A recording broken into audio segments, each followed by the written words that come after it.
Kanina po may natanggap po na tayong report na may alleged shooting incident dito sa Teneo, Tumaga campus, no, sa may mga personnel din tayo nakadeploy, no, sa mga schools, no.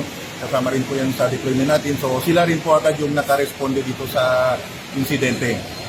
Based sa initial investigation natin, no, may narinig sila first isang putok, no, baril, then later on sunod-sunod. Kaya rumisponde agad sila and tumawag din sila agad ng backup.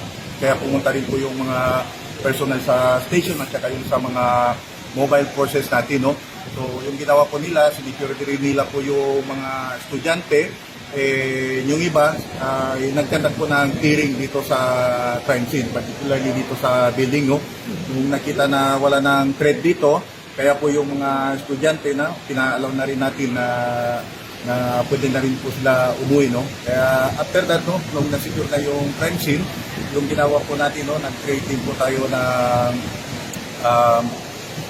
incident command post, no, para at least doon po na pag-usapan, no, yung mga ano po yung mga dapat gawin dito. So may nakita pong dalawang fatality, no, na sa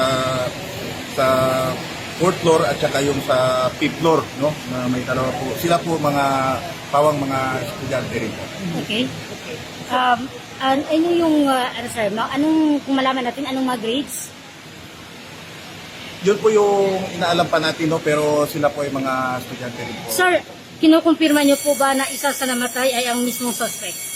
Yes, no, base sa initial investigation po, no, sa dalawang fatality, isa rin po yung suspect po. Totoo ba ang nagbaril siya sa kanyang sarili o nabaril din? Yun po yung lumalabas po sa initial na investigation natin, no, pero ipapakonfirm pa natin kasi may mga CCTV rin po tayo sa taas para ma-check talaga, makita talaga natin kung ano po yung totoo talaga nangyari. Kaya ngayon, nandito rin po yung cybercrime unit natin, nandito rin po yung CIDG at saka yung taga-regional investigation detective management unit. So, nandito po lahat yung mga unit unit natin para tumutulong para at least ma-investigahan ng maayos at saka mabilis po yung... Ano yung baril na ginamit ng suspect at ilang bala po yung na-recover natin sa crime scene?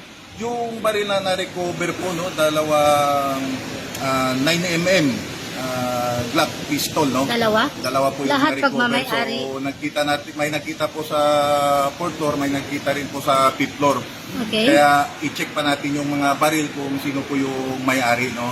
Okay. Kaya mag-coordinate pa tayo sa RCSU para kung sino talaga yung may... So hindi pa natin matukoy kung pareho ang biktima at ang suspect may baril?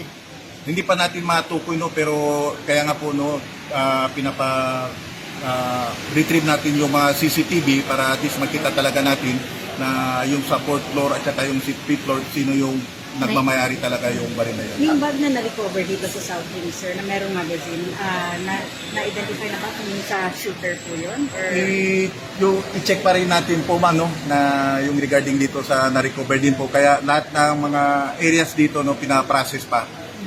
Sir, ano yung lumalabas? Initial lang po. Kung ano yung possible na motibo, bakit nagawa ng shooter natin? Hindi pa natin makuha talaga yung eksaktong motibo, no? Kaya yung ginagawa natin, i-profile din natin yung biktima, i-profile din natin yung subject para makita natin kung ano talaga yung posible naging motibo dito sa shooting incident po. Initial information from the parents, sir. Parang nakausap nila po yung mga magulang.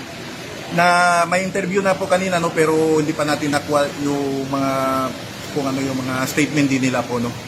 Later on kunin din po natin. Yung bang mga baril na nakuha, may pertinent documents?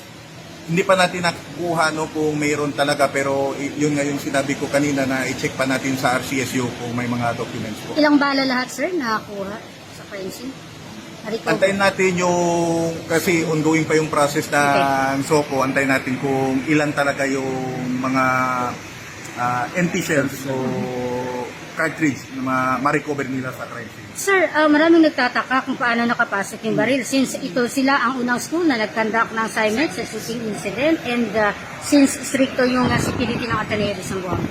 Yes, sir, no? Yes, ma'am, kaya titignan din natin paano yung manner na pag-inspection yung ginagawa nila para at least tingnan natin kung paano nakapasok yung baril dito para later on kung ano yung makita natin na medyo may mga butas, no, i-recommend natin para at least i-upgrade yung security measures din po. Yung background ng kapwa biktima at ng shooter natin, ano sir, maliban sa Anong grade pala?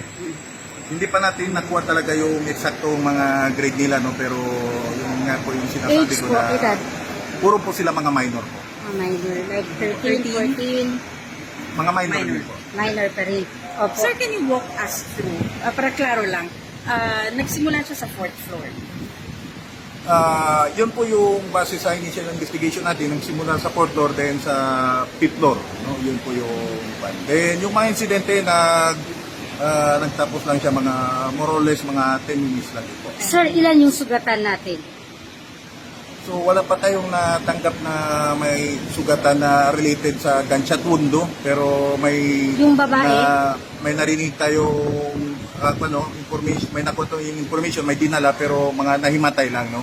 So pinapakuha pa natin yung mga pangalan at saka kung ano yung kung may mga injury man, pinapacheck pa natin kung either yung mga injury ba na sustain nila na either baka nadapa or baka sa gunshot. So, magantay pa tayo sa result talaga sa doktor din po. Sir, with this incident, ano yung ginagawa ngayon ng Zamboanga City Police Office in coordination with the schools? Siguro, parang hindi na maulit yung ganitong pangyayari. Yes po, no. Actually, yung previous na nagkaroon ng insidente sa ibang school, kaya nga po may mga deployment na tayo sa mga schools. Kaya po yung during the incident, first pa lang ng incident, nandyan na agad yung, before pa ng incident, nandyan na yung mga police natin, nakadeploy na, no? Nandyan na sila sa labas.